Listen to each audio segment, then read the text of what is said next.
here's how to recover your lost streaks on your Snapchat account. So first you want to head on over to your profile, just like that. And now once you're in your profile, what you want to do is click on the settings on the top right corner.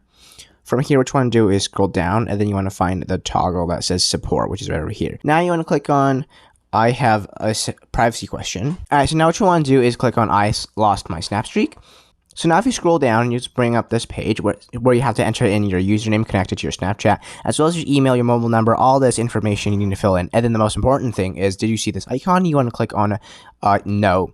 Because if you click the yes, then basically Snapchat is going to completely ignore your message and not going to help at all. So now in the description, you want to basically say something along the lines of this. So this is a message that I made, and you can copy it if you want. However, you do probably want to make the ending a little bit more professional. And then once you do that, you want to basically solve the CAPTCHA bot right over here, and then simply click on submit. And once you click on submit, Snapchat is going to take about a couple hours up to maybe 1 or 2 business days. They'll get back to you, and they're going to fully restore your snap streak. So hope that helps.